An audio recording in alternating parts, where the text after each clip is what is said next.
ప్రభు నామానికే మహిమ కలుగును గాక. కూడి వచ్చిన మీ అందరికీ, కర్మిల ఆత్మీయ సహవాస సంఘ విశ్వాసులందరికీ మన ప్రభువును ఆయన ప్రియ కుమారుడునైన యేసుక్రీస్తు వారి శ్రేష్టమైన నామంలో శుభములు మరియు అందరికీ వందనాలండి. యెహెజ్కేలు గ్రంథం 33వ అధ్యాయాన్ని మనం ధ్యానం చేసుకుంటున్నాం. యెహెజ్కేలు గ్రంథం 33వ అధ్యాయం. ఇందులో బాధ్యత అనేది ముఖ్యమైన అంశంగా మనం చూడవచ్చు. అందులో భాగంగానే 10 వచనాలు 9 వచనాల వరకు మనం ధ్యానం చేసుకున్నాం. గత దినం 10, 11 వచనాలు మనం చదువుదాం ఒకసారి. నరపుత్రుడా, ఇశ్రాయేలులకు ఈ మాట ప్రకటింపము, మా పాప దోషములు మా మీద పడి ఉన్నవి, వాటి వలన మేము క్షీణించుచున్నాము. మనమెట్లు బ్రతుకుదుమని మీరు చెప్పుకున్న మాట నిజమే. కాగా వారితో ఇట్లనము, నా జీవము తోడు దుర్మార్గుడు మరణము నొందుట వలన నాకు సంతోషము లేదు. దుర్మార్గుడు తన దుర్మార్గత నుండి మరలి బ్రతుకుట వలన నాకు సంతోషము కలుగును. కాబట్టి ఇశ్రాయేలీయులారా, మనసు త్రిప్పుకొనుడి, మీ దుర్మార్గత నుండి మరలి మనసు త్రిప్పుకొనుడి. మీరెందుకు మరణము నొందుదురు? ఇదే ప్రభువు యెహోవా వాక్కు. ఇక్కడ ఈ 2 వచనాల్లో 3 విషయాలు మనకు కనబడుతున్నాయి. మొదటిది మానవుని యొక్క స్థితి, అతని గతి. రెండవది దేవుని యొక్క ఉద్దేశం. మూడవది మానవుని యొక్క బాధ్యత. ఈ 2 వచనాల్లో ఈ 3 విషయాలు కనబడుతున్నాయి. మొదటిది మానవుని యొక్క స్థితి, గతి. రెండవది దేవుని యొక్క ఉద్దేశం. మూడవది మానవుని యొక్క బాధ్యత. 10వ వచనాన్ని ఒకసారి మనం చూస్తే, మా దోషములు, మా పాప దోషములు మా మీద పడి ఉన్నవి, వాటి వలన మేము క్షీణించుచున్నాము. మనం ఎట్లు బ్రతుకుదుము అని వాళ్ళు చెప్పుకుంటున్నారు. అరే, మన పాప దోషాలు మన మీద పడ్డాయి, వాటి వలనే మనం క్షీణించిపోతున్నాం, మరి ఎలా బ్రతకాలి మనం అని చెప్పుకుంటున్నారు వాళ్ళు. మానవులు నిజంగా చూస్తే మానవులందరూ పాపము క్రిందే పడి ఉన్నారు. ఎందుకంటే మొదటి మానవుడు, దేవుడు మానవుణ్ణి చేశాడు. మానవుడిని చేయకముందు దేవదూతలను చేశాడు. దేవదూతల్ని కోట్ల కొలదిగా ఒకేసారి చేసేసాడు. మన లెక్కకు మానవుని యొక్క మేధస్సుకు అందనటువంటి ఆ లెక్కలేనంతమంది దేవదూతల్ని దేవుడు ఒకేసారి చేసేసాడు. కానీ మానవుడిని అలా చేయలేదు. మానవుల్ని కూడా కోట్ల కొలదిగా ఒకేసారి మానవుల్ని చేసేయలేదు. ఆయన సంకల్పం ఏంటంటే, ఒక మానవుడిని చేశాడు. మొట్టమొదటి మానవుడు, అతని పేరు ఆదాము. అతని ప్రక్కటెముకల్లో నుండి, అతనిలో నుండే స్త్రీని నిర్మించాడు. వాళ్ళిద్దరికీ వివాహం చేశాడు. ఆయన ఏమన్నాడంటే, మీరు ఫలించండి, అభివృద్ధి చెందండి, విస్తరించండి, భూమిని నిండించండి, దాన్ని లోబర్చుకోండి, దాన్ని ఏలండి అని ఆశీర్వదించాడు. కనుక ఒక్క మానవునిలో నుండే సమస్త మానవ జాతులు వచ్చాయి. ఈనాడు ప్రపంచంలో ఎన్ని జాతులు ఉన్నాయో, అంటే భాషను బట్టి జాతిని నిర్ణయిస్తారు. ప్రపంచంలో ఎన్ని జాతుల వారు ఉన్నారో అన్ని జాతుల వారు ఆదాములో నుండే వచ్చారు. ఆదాము ఒకప్పుడు దేవునితో జీవాన్ని కనెక్షన్ కలిగి ఉన్నాడు. దేవునితో చక్కటి సత్సంబంధాన్ని కలిగి ఉన్నాడు. అయితే ఆదాము కావాలనే ఉద్దేశపూర్వకంగా దేవుని మీద తిరుగుబాటు చేశాడు.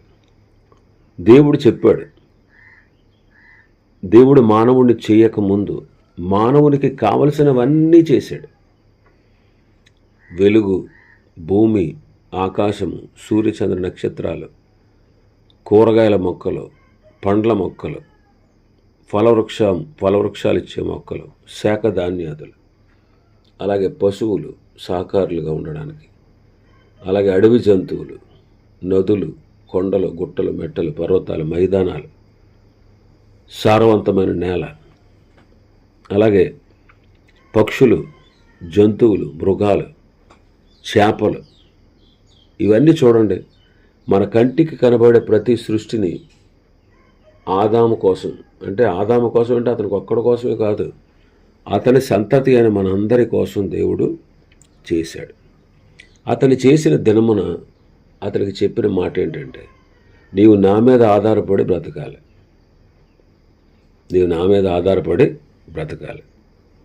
నీవు నన్ను వద్దు అని నువ్వు ధిక్కరించిన రోజున నా నుండి వేరైపోతావు, ఆత్మీయ మరణం పొందుతావు, తర్వాత భౌతిక మరణాన్ని పొందుతావు, తర్వాత నిత్య మరణానికి వెళతావు అని దేవుడు మొదటి మానవుడికి ఆజ్ఞ ఇచ్చాడు.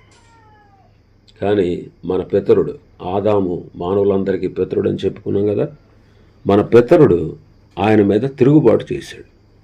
నీ అధికారం నాకు వద్దు, నీ పెత్తనం కింద నేను బ్రతకడానికి నాకు ఇష్టం లేదు, నా అంతట నేను బ్రతుకుతాను, నా అంతట నేను మంచి చెడ్డలు తెలుసుకుంటాను, నా అంతట నేను జీవిస్తాను, నీతో నాకు ఇంకా అవసరం లేదు అని ధిక్కరించాడు బుద్ధిపూర్వకంగా, కావాలనే. మరి ప్రభువు ముందే చెప్పాడు కదా, నీవు నన్ను ధిక్కరించిన రోజున ఖచ్చితంగా నీకు మరణం అన్నాడు. అలాగ మానవులందరికీ మరణం సంక్రమించింది. దేన్ని బట్టి? పాపాన్ని బట్టి. మరి ఎవరు మానవులందరూ అంటే ఆదాము అవ్వల అవిధేయతను బట్టి మానవులందరూ కూడా పాపులే. భూమి మీద ఉన్నటువంటి ప్రపంచంలో ఉన్న అన్ని జాతుల వారిలో ఉన్న ప్రతి మానవుడు, ప్రతి పురుషుడు, ప్రతి స్త్రీ, ప్రతి ఒక్కరు పాపులు అన్నమాట. మరి పతనమైపోయినటువంటి ఆదాములో నుండి మనం వచ్చాం. ఆదాము స్వభావం పాప స్వభావంగా మార్చబడింది. మరి పతనమై పాప స్వభావంగా మార్చబడిన ఆ మానవునిలో నుండే మనం కూడా వచ్చాం కనుక మనం కూడా పాపులమే. జన్మతః పాప స్వభావాన్ని మనం కలిగి ఉంటాం. మనం పుణ్యకార్యాలు ఏమి చేయం, మంచి పనులే చేస్తూ కూర్చోం. మనం పాపులం కాబట్టి పాపం చేస్తాం. అందరూ ఉన్నప్పుడు, అందరూ చూసినప్పుడు మన విధానం వేరుగా ఉంటుంది. ఒంటరిగా ఉన్నప్పుడు మన విధానం వేరుగా ఉంటుంది. మనం ఎవరమో తెలుసుకోవాలంటే, ఎవరు నిన్ను చూడనప్పుడు, ఎవరు నిన్ను పరిశీలించినప్పుడు ఒంటరిగా ఉంటావే, ఆ ఒంటరిగా ఉండి నువ్వు ఆలోచించే ఆలోచనలు, నువ్వు చేసే పనులు, అదే నేను అంతే. కాబట్టి మనం అందరం పాపులం, పాప స్వభావాన్ని కలిగిన వారు. మరి అలాంటి పాపులుగా మనం అందరం పాపం క్రింద పడి ఉన్నాం. అందుకే వాక్యంలో ఏమన్నదంటే ఆదికాండం 6వ అధ్యాయంలో, నరుల చెడుతనము భూమి మీద గొప్పదనియు వారి తలంపులలోని ఊహ అంతయు ఎల్లప్పుడూ కేవలము చెడ్డదనియు అని రాసి ఉంటుంది. నరుల యొక్క ఆలోచన, వాళ్ళ తలంపులు, వాళ్ళ ఊహ అంతా ఎల్లప్పుడూ చెడ్డది, కేవలము చెడ్డది. ఆదికాండం 6వ అధ్యాయంలో చూస్తే దేవుడు భూలోకాన్ని చూసినప్పుడు అది చెడిపోయింది అంటాడు. భూమి మీద ఉన్నటువంటి సమస్త శరీరులు తమ మార్గాలను చెరిపేసుకున్నారు, అందువల్ల నా సన్నిధిని వారు అంతము వచ్చిందని అప్పటి కాలంలో నోవహు కాలంలో ఉన్నటువంటి ప్రజలను ఆయన వారి పాపాలను బట్టి జలప్రళయాన్ని రప్పించి శిక్షించాడు. మరి జలప్రళయాన్ని రప్పించక ముందు దేవుడు తన ఆత్మ ద్వారా ప్రతి ఒక్కరితో మాట్లాడాడు. నోవహు కూడా ఓడను కొడుతూ నీతిని గూర్చి ప్రకటించాడు, తీర్పును గూర్చి ప్రకటించాడు. తీర్పును గూర్చి ప్రకటించాడు. ఏంటి నీతి అంటే, మీరు దేవునితో ఏకమవ్వండి, దేవుడు మిమ్మల్ని పిలుస్తున్నాడు, మీరు ఆదామును బట్టి పాపులు, మీరు మీ స్వభావాన్ని చెరిపేసుకున్నారు, మీరు దేవుని వైపు తిరగండి, దేవునితో ఏకమవ్వండి, దేవునితో ఏకమవ్వకపోతే మీరు నశించిపోతారు. అది నీతి.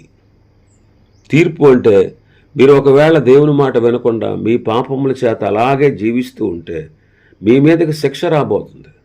మిమ్మల్ని అందరినీ ఒకేసారి జలప్రళయాన్ని రప్పించి మిమ్మల్ని నాశనం చేస్తానంటున్నాడు ప్రభువు. కాబట్టి మీరు మారు మనసు పొందండి, మీరు ప్రభువుతో ఏకమవ్వండి, మీ పాప స్వభావాన్ని విడిచిపెట్టండి అని నోవహు కూడా 120 సంవత్సరాలు ఒక ప్రక్క ఓడను కడుతూ ఆ ఓడను చూడడానికి వచ్చిన అప్పటి కాల జనులకు ఈ సువార్తను ప్రకటించారు. అలాగే దేవుని ఆత్మ కూడా వారిని ఒప్పించడానికి శతవిధాల ప్రయత్నం చేశారు. కానీ మానవులు లొంగలేదు. 8 మంది తప్ప మిగిలిన వాళ్ళు ఎవ్వరూ కూడా ఆయనతో ఏకీభవించలేదు. అందుకే ఆ యనమండుగురిని దేవుడు ఆనాటి కాల ప్రళయం నుంచి తప్పించారు. కాబట్టి మానవులందరూ కూడా అంతే. మానవులందరూ పాపులు. వారి గొంతుక, వారి నాలుక, వారి పెదవులు, వారి నోరు, వారి పాదములు, వారి కన్నులు, ఈ అవయవాలన్నీ కూడా పాపముతో నిండి ఉన్నాయి. కాబట్టి అందరూ శిక్షకు పాత్రులు. అందుకే మనం పాపముల చేతను అపరాధముల చేతను చచ్చి ఉన్నాం. వాయుమండల సంబంధమైన అధిపతి అయిన సాతాను, లూసిఫర్ అనేవాడు దేవుని మీద తిరుగుబాటు చేశాడు. దేవదూతల్లో ఒకడు. వాడికి దేవుడు ఉన్నత స్థానాన్ని ఇస్తే, ముఖ్యమైన స్థానాన్ని ఇస్తే, వాడు దేవుని మీద తిరుగుబాటు చేసి అనేక మంది దేవదూతలను దేవుని మీద తిరుగుబడేటట్లు చేశాడు. అయితే ప్రభువు వాడిని పదవి నుంచి తీసివేసి పరలోకాన్ని నుంచి కిందకు గెంటివేశాడు. వాడు అప్పటి నుంచి కూడా దేవునికి శత్రువుగా ఉంటూ దేవుని చేత నిర్మించబడిన మానవుడిని కూడా ద్వేషిస్తూ మానవుణ్ణి దేవుని నుంచి దూరం చేయడానికి ప్రయత్నించి మొట్టమొదటి మానవుణ్ణి దేవుని నుంచి దూరం చేశాడు. అయితే దేవుడు ఊరుకున్నాడా? దేవుడు వదిలేశాడా? వదలలేదు మానవుణ్ణి. అరే నా కుమారుడురా, నేను సృష్టించిన వాడురా, నీవు పాపం చేయించి నా నుంచి దూరం చేస్తే నేను ఊరుకుంటానా? వాడి పాపాన్ని పరిహరిస్తాను, వాడి పాపానికి ప్రాయశ్చిత్తంగా నేనే బలి అవుతానని ప్రభు చెప్పి ఆనాడే ఆదాము పతనమైనప్పుడే విమోచకుడిని పంపిస్తానని వాగ్దానం దేవుడు చేశాడు. కాబట్టి పాపముల చేత అపరాధముల చేత మనం కూడా చచ్చి ఉన్నాం. శిక్షకు పాత్రులు. వాయుమండల సంబంధమైన అధిపతి అంటే సాతాను మానవుల్ని ప్రేరేపిస్తూ శరీరం యొక్క, మనసు యొక్క కోరికలు మీరు నెరవేర్చుకోండి, మీ శరీరానుసారంగా మీరు నడుచుకోండి, మీ మనసు చెప్పినట్టుగా నడుచుకోండి, మీకు ఇష్టానుసారంగా మీరు జీవించండి, మీరు సృష్టికర్తకు లోబడటం ఏంటి? సృష్టికర్తకు లోబడాల్సిన అవసరం లేదు. నిన్ను సృష్టించిన దేవుని వైపు మీరు తిరగొద్దు, ఆయన సృష్టించిన సృష్టిని పూజించండి అని మానవులందరినీ వాడు దైవోగ్రతకు పాత్రులుగా చేసేస్తున్నాడు. మరి ఇలాంటి పరిస్థితిలో ఉన్నటువంటి మనం దేవుని మాట వినకుండా అపవాది మాట విని పాపముల చేత అపరాధముల చేత చచ్చిన మనం శరీరం యొక్క కోరికలు, మనసు యొక్క కోరికలు తీర్చుకుంటూ ఇష్టానుసారంగా నడుస్తున్నటువంటి మనకు అసలైన శిక్ష ఏంటి? నరకం. అది తగినది, దానికే మనం సరిపోతాం. ఇది మానవుల యొక్క స్థితి, వాడి గతి. ప్రతి మానవుని యొక్క స్థితి ఇదే, ప్రతి మానవుని యొక్క గతి కూడా ఇదే. అయితే దేవుని ఉద్దేశం ఏంటి? 11వ వచనం. కాగా వారితో ఇట్లను, వాళ్ళు ఏమనుకుంటున్నారు? మా పాప దోషం మా మీద పడ్డాయి, వాటి వల్ల మేము క్షీణించిపోతున్నాం, మేము ఎలా బ్రతకాలి అని చెప్పుకుంటున్నారు. నిజమే, మీరు చెప్పుకునే మాట రైటే. అయితే నీవు వాళ్ళతో ఇలా చెప్పు, ఏమనంటే, నా జీవముతోడు దుర్మార్గుడు తన దుర్మార్గత వలన మరణము నొందుట నాకు సంతోషం లేదు. దుర్మార్గుడు తన దుర్మార్గత వల్ల మరణం పొందడం నాకు ఇష్టం లేదు, నాకు సంతోషం కాదు. అయితే ఏది సంతోషం ఎందుకంటే దుర్మార్గుడు తన దుర్మార్గత నుండి మరలి బ్రతుకుట వలన నాకు సంతోషము కలుగును. కాబట్టి దుర్మార్గులు మరణం నొందుట వలన దేవునికి సంతోషం లేదు. అందుకే దుర్మార్గుడుగా చనిపోకూడదని మన పాపములను తీసివేయడానికి ఆయన ప్రత్యక్షమయ్యాడు. మరి మన ప్రభువునందు పాపమేమీ లేదు. పాపులను రక్షించుటకు క్రీస్తు యేసు ఈ లోకానికి వచ్చాడు. దేవుడు శరీరాన్ని దాల్చి మానవుడుగా అవతరించాడు. అందరూ రక్షణ పొందాలని దేవుని యొక్క ఉద్దేశం. అందుకు దేవుడు తన ఏకైక కుమారుడైన క్రీస్తును మన కోసం మానవుడుగా అవతరింపచేశాడు. దేవునికి మానవులకు మధ్యవర్తి అయి అందరి కొరకు విమోచన క్రయధనముగా తన్ను తాను ఆయన సమర్పించుకున్నాడు. ఎవరు కూడా ఆయన సిలువ వేయలేరు, ఎవరు ఆయన ప్రాణాన్ని తీసివేయలేరు. ఆయన తనంతట తానుగా తన ప్రాణాన్ని పెట్టాడు, తనంతట తానుగా తన ప్రాణాన్ని తీసుకుంటాడు. ఆయనకి అధికారం ఉంది, ఎవ్వరూ ఆయన సిలువ వేయలేరు. ఎవ్వరూ ఆయన చంపలేరు, ఎవ్వరూ కూడా ఆయన మరణానికి అప్పగించలేరు. కానీ దేవుడు తనకు తానుగా మరణానికి మానవుడిగా శరీరధారిగా వచ్చి మరణానికి అప్పగించుకున్నాడు. ఎవ్వరూ అనుభవించినటువంటి గొప్ప మరణాన్ని ఆయన అనుభవించాడు. ఆయన మరణించినప్పుడు దేశమంతటా చీకటి కమ్మింది. దేవాలయపు తెర పైనుండి క్రిందికి రెండుగా చిరిగింది. భూమి వణికింది. బండల బద్దలయ్యాయి. చనిపోయిన భక్తులు తిరిగి లేచారు. ఇలాంటి మరణం పొందిన వారు ఎవ్వరు కూడా లేరు.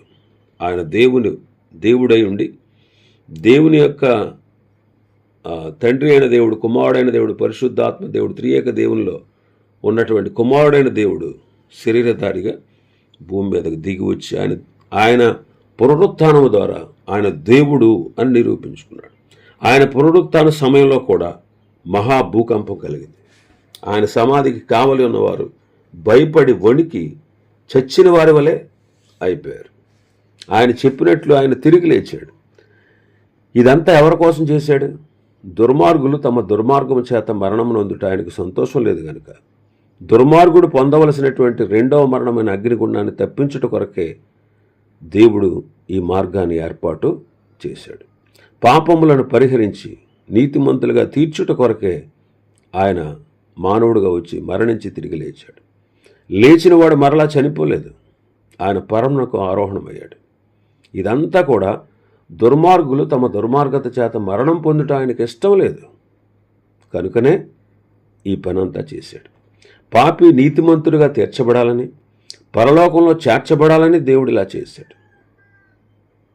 కాబట్టి దుర్మార్గుడు తన దుర్మార్గతను విడిచి బ్రతుకుటకే ఆయన ఈ పని చేశాడు. మూడవది మానవుని బాధ్యత. మరి వాళ్ళు ఏం చేయాలి? 11వ వచనంలోనే, కాబట్టి ఇశ్రాయేలీయులారా మనసు త్రిప్పుకోండి, అంటే మారు మనసు పొందండి, మీ దుర్మార్గత నుండి మరలండి, మారు మనసు పొందండి. మీరు ఎందుకు మరణం పొందుతారు? ఇలాగా మారు మనసు పొందితే మీరెందుకు నరకానికి పోతారు? కాబట్టి మీరు మారు మనసు పొందితే మీరు నరకానికి పోవాల్సిన అవసరత లేదు. ఇది ప్రభువు యెహోవా వాక్కు అన్నాడు. మారు మనసు పొందు ఒక్క పాపి విషయంలో పరలోకంలో ఎక్కువ సంతోషం కలుగుతుంది. దేవుని దూతల ఎదుట సంతోషం కలుగుతుంది. అటువలే మారు మనసు అక్కరలేని 99 మంది నీతిమంతుల విషయమై కలుగు సంతోషం కంటే మారు మనసు పొందు ఒక్క పాపి విషయంలో పరలోకంలో ఎక్కువ సంతోషం కలుగుతుంది. దేవుని దూతల ఎదుట గొప్ప సంతోషం. కాబట్టి మరి మారు మనసు పొందాలి. అపోస్తలుల కార్యాలు 8వ అధ్యాయంలో మనం గారడీ సీమోనును చూస్తాం. గారడీ సీమోను మార్పు సరి అనేది కాదు, అతని హృదయము దేవుని ఎదుట సరి అనేది కాదు. ఇంకా చెడుతనంతో ఉన్నాడు. ఏదో అందరితో పాటు బాప్తీసం తీసుకుంటున్నారు అందరని బాప్తీసం పొందేశాడు, కానీ అతని హృదయం సరి అనేది కాదు. ఇంకా చెడుతనం మతంలో ఉంది, పాప మతంలో ఉంది. అందుకే ఈ పాపాన్ని మానుకుని ప్రభువుని వేడుకో, మారు మనసు పొందు. కాబట్టి మనిషి బాధ్యత ఏంటంటే మారు మనసు పొందాలి. మనిషి బాధ్యత. బాప్తీసం తీసుకోవడం ముఖ్యం కాదు. ముందు బాప్తీసం తీసేసుకున్నంత మాత్రాన నువ్వు దుష్టత్వం నుంచి తప్పించబడ్డావని కాదు. నువ్వు మారు మనసు పొందాలి. నేను మారు మనసు పొందాలి. మనం అందరం మారు మనసు పొందాలి. నీ చెడుతనాన్ని మానుకొని ప్రభువుని వేడుకో, ప్రభు నిన్ను క్షమిస్తాడు అంటారు. ఇశ్రాయేలీలు కూడా, ఇశ్రాయేలు నీ పాపముతో నీవు కూలితివి గనుక నీ దేవుడిని యెహోవా తట్టు తిరుగుము, మాటలు సిద్ధపరచుకుని యెహోవా యొద్దకు తిరుగుము. మీరు ఆయనతో చెప్పవలసిందేమనగా మా పాపములన్నిటినీ పరిహరింపుము అని చెప్పాలి. అప్పుడు వారు విశ్వాసఘాతకులు కాకుండా నేను వారిని గుణపరుస్తాను. వారి మీదనున్న నా కోపం చల్లారిపోతే మనస్ఫూర్తిగా వారిని స్నేహిస్తానని హోషేయ గ్రంథం 14వ అధ్యాయంలో 1, 2, 4 వచనాల్లో చెప్పారు. కాబట్టి దేవుని ఎదుట మారు మనసు పొంది ప్రభువైన యేసుక్రీస్తునందు విశ్వాసం ఉంచాలని గొర్రెపిల్ల అపోస్తలులు, అంటే యేసు ప్రభుతో పాటు ఉన్నటువంటి అపోస్తలులు సాక్ష్యం ఇచ్చుచూ వచ్చారు. కాబట్టి మనసు త్రిప్పుకొని మారు మనసు పొందిన ఎడల గతంలో మనం చేసిన పాపాలు ఎన్నటికీ జ్ఞాపకం చేయబడవు. ఒకవేళ ప్రభువే కనుక దోషాలు కనిపెట్టి చూశాడనుకోండి, ఎవరు నిలవగలరు ఆయన ఎదుట? కీర్తనకారుడు అదే అంటాడు 130లో, దేవా నీవు దోషములు కనిపెట్టి చూసిన ఎడల ప్రభువా నీ ఎదుట ఎవడు నిలవగలడు? అయినా సరే నీ యొద్ద క్షమాపణ దొరుకుతుంది అంటాడు. క్షమాపణ దొరుకుతుంది. యెషయా గ్రంథంలో మనం చూస్తాం, నీ దోషముల చేత నీవు నన్ను ఆయాసపెట్టిదివి, నేనే నా చిత్తానుసారంగా నీ అతిక్రమములు తీసివేయుచున్నాను, నీ పాపమును జ్ఞాపకము చేసుకొనను అంటాడు. కాబట్టి మానవుని యొక్క బాధ్యత ఏంటంటే మారు మనసు పొందాలి. మానవుని యొక్క బాధ్యత ఏంటి? మారు మనసు పొందాలి. ఇది ఈ 10-11 వచనాల్లో ఈ 3 విషయాలు ఉన్నాయి. మానవుని యొక్క స్థితి, వాడి గతి, దేవుని యొక్క ఉద్దేశం, మానవుని యొక్క బాధ్యత. ఈ 3 విషయాలు ఈ 2 వచనాల్లో రాయబడ్డాయి. ఇంకా చాలా విషయాలు ఉన్నాయి. ప్రభు చిత్తమైతే రేపటి దినం మరికొన్ని విషయాలు మనం ధ్యానం చేసుకుందాం. దేవుడి వర్తమాన వాక్యాన్ని మన వెనుకడిలో ఆశీర్వదించునుగాక. ఆమేన్.